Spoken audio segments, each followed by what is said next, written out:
All right. We are back on MorningLine. Thanks for joining us. Dr. Hillary Tindle is with us. She's a doctor over at Vanderbilt. She heads up the director of the Vanderbilt Center for Tobacco Addiction and Lifestyle. And she's here talking to us this morning about the dangers of vaping. We've got some phone calls, 737-7587. But as we went to the break, we were just talking about the concerns now. You said over 300 patients now nationwide. Yes, 380. Which actually, 380, you think of the whole nation, you know, initially you're thinking, well, that's not a whole lot out of millions of people. Right. But that number could grow. What is making people sick right now from vaping?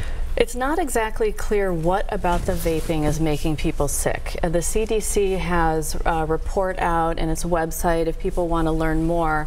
But it seems to have something to do with the oils in the vaping. So vaping is essentially a heated liquid. It produces a vapor, and then that is inhaled across the mouth, throat, and into the lungs. And it seems like about 85%, so the majority of people who were affected with this lung problem, severe lung disease, also use THC, the active component of the psychoactive component of marijuana. But not all of them did. But that seems odd to me. I mean, there are millions of people that smoke marijuana every day. Correct. And it's the plant product, and they're ingesting THC the same manner, and they don't have this problem. Right, and so that really speaks to the differences in the e-cigs and the pods of the e-liquid, that there are these oils in there with flavorings, with THC, different manufacturers or different people on the street may mix different things. It's really potentially dangerous to purchase these products from the street as well. Wow, okay, and what's the nature of the type of lung disease they're getting? Is it like emphysema, or what's happening to these kids' lungs? It's a pneumonia, so it's a severe inflammation of the lungs. It's typically been in both lungs for most people who have been affected. They come in with cough, usually a non-productive cough, chest pain, and difficulty breathing, very low oxygen content. About a third of them have had to have a breathing machine. So very, very severe intensive care unit type pneumonia. Can they recover, or is this permanent damage? People do recover, but it's not clear of the extent to which each individual person will recover. And usually high-dose steroids are required for confirmed cases. That's interesting. I mean, it's like you said, there's still, even though it's been around since 2004 or so, and it's evolved and there are more products out there, still, we're just learning. We don't know. There's so much we don't know, and that really speaks to the lack of safety information that people have when they use e-cigarettes. Wow. All right, let's take a phone call or two. Let's go to Ronnie. Ronnie, good morning. Hi, Ronnie. Good morning. Morning. Good morning. I got a couple of questions. I'll make them quick. The first, why would anybody put any kind of smoke or cigarettes in their system? They know it's bad. And the second, all these factories and stuff like that putting out all kinds of this pollution and everything. They need to do something about that. But I believe the cigarettes and the e-cigarettes need to be banned. All right. Well, the psychology of smoking, which is something humans have done for centuries, and why someone, we all do things maybe that aren't the best for us. You know, every once in a while I'll eat a Big Mac, and I love it. Right. Okay, but you know, it's cigarettes. You want to? How do you answer that? And a Big Mac has some nutritional value. We could quibble about that, but Ronnie, you're very right. But it's not all about rationality. And many people, including kids and our youth across the nation, who are vaping and some who are smoking to a less extent, they're being addicted to nicotine, which is a highly addictive substance. They're being addicted at an early age before their brains are fully formed, before the front part, the frontal lobe of the brain that helps us make good decisions, good rational decisions, before that structure is formed. So they're really at a disadvantage when it comes to being exposed to e-cigarettes and cigarettes. And they're really bombarded with, you know, the advertising campaigns, regardless of what they say about who they're targeting, to get it out there, and then maybe you see it in movies. And I'm guessing a lot of these kids, like, they're smoking because they think it's cool. It's something that their friends are doing. It's just my guess. I mean, I'm trying to remember back when I was in school, it was cigarettes, you know, and you know, I think maybe I even dabbled at one point, and yeah, I took one puff or something, and I tried chewing tobacco, and both of them turned me green, and I'm like, why on earth? I just never again.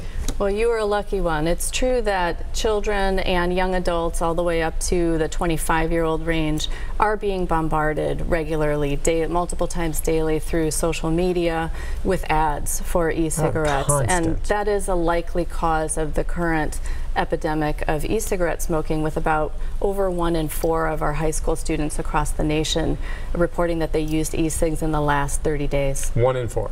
Over 1 in 4. Over 1 in 4. Wow. Is that more than cigarettes? It unfortunately now is more than cigarettes. E-cigs have really taken over in this population, the young people. Okay. Well, let's go next to Pete. Pete, good morning. Hi, Pete. Hello. Hello. What's on your mind? Go ahead. You're on. Oh. Hello. Are you there? Yeah. Hi, Pete. Hi, Pete. Oh, okay. Yeah, I just kind of like to talk about my experiences. I'll soon be 73 in like another week. I quit when I was 39, and I had tried for years and years to quit. And I got the flu, and it was the worst case of flu I've ever had in my life. Couldn't smoke for 3 weeks. First thing I did when I felt better was go get a pack of cigarettes. I was up to over 2 packs a day. When I got that, I started thinking about it, and I said, you finally got past the nicotine part.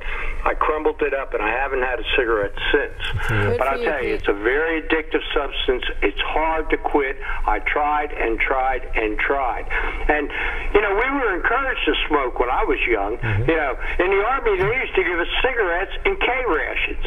And, you could buy them at the PX for 25 cents. So, you were encouraged to smoke back then. And boy, it's the best thing I've ever done for my health. Today I breathe fine. I'm not wheezing, and I'm in better shape in a way right now at 73 than I was at 39. Thanks, Nick. Thank you for sharing that. Fantastic. Sometimes that's what it takes. Yeah. Congratulations and happy birthday, Pete. Yeah, exactly. And that he lived this long, and hopefully you have many more to come. Listen, let's be real clear on this. Once you're on these products, I have an incredible amount of sympathy for folks who are on them once they've become hooked, and just how difficult an addiction it is to break. It's not one of those things like, well, it's bad for you, just quit. No, I have many close friends who have battled this and have tried, and they desperately want to quit, and they can't. Time and again, it is a real addiction. It is a real addiction. Nicotine is highly addictive, especially when inhaled through the lungs, and it really is key by what route these substances come into the body. So, for example, a nicotine patch, which can help people break the habit either from smoking or from vaping.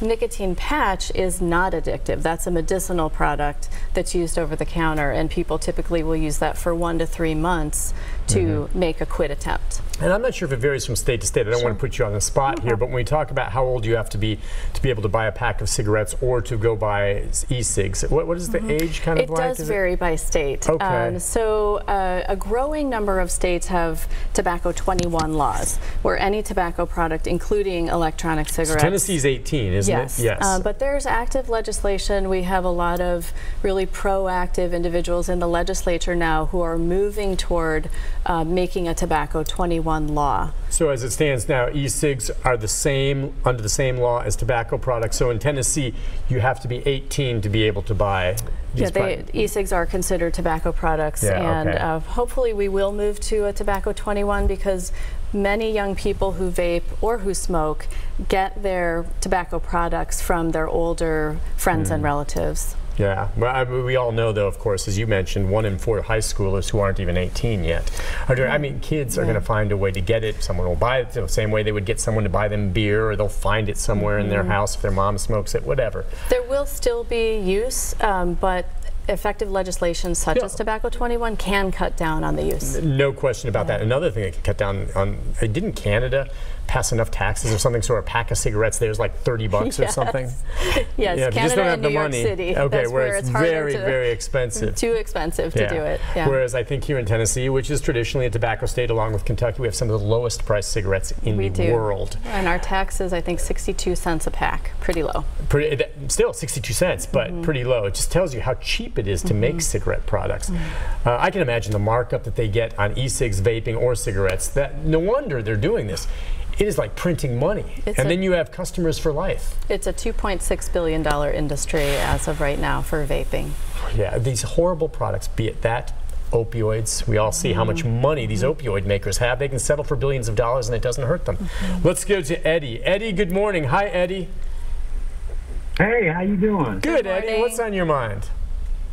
I suffer from COPD. The doctor says I have a slight case of it, but I'm going to let you know, even if a slight case of COPD is terrible. It hurts a little bit, and it does some things that they don't mention, like your taste buds disappear a little bit. Is that right? Yeah, things like that.